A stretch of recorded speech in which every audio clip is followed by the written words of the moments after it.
Well, that's the situation we're in today, right? We're forced to lie to not hurt someone else's feelings. I don't know if you call it this in America, but it's called white lies. So you basically you just lie to someone just not to not hurt the feelings. We do that on like a grand scale.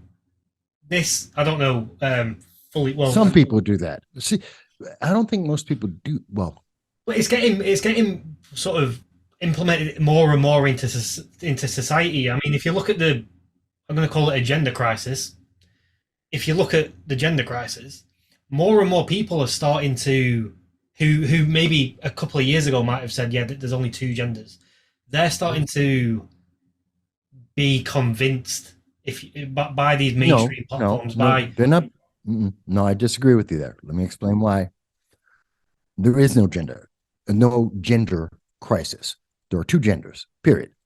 Full stop. If we really want to be generous, two genders and a statistical aberration, which are people who are hermaphrodites, which is about 0.01% of the population. Let's be generous, 0.1% of the population are hermaphrodites. And everyone else is male or female, period. That is the factual truth. That is empirically true. Full stop. Now, some people don't like that. Here come feelings. They don't like that. They want to be different. They want to be unique and special. Fantastic snowflake. I understand you have your own little design. You're still male or female. Now, if you want to go out and have sex with, I don't know, a toaster, I don't care. You laugh. There's people who actually consider themselves toasters. They literally they're trans, it's called transhumanism, and they consider themselves objects. There are some people who consider themselves cats, dogs, as well as the 63 different sexualities that we've been told exist that don't. That's your preference. Hey, get your kink on. I don't care. You're a grown adult. Have fun, have at it. I don't care. But that doesn't change the empirical fact. There are two genders, if we're generous, and hermaphrodites, which are a statistical anomaly. so. But That's why it. are we being forced to believe there are more?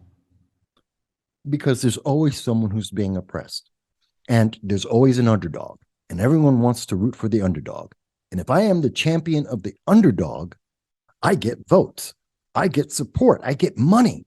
People feel good helping the little guy beat down. You want to be that David fighting the Goliath, and the Goliath is always changing. So is the David.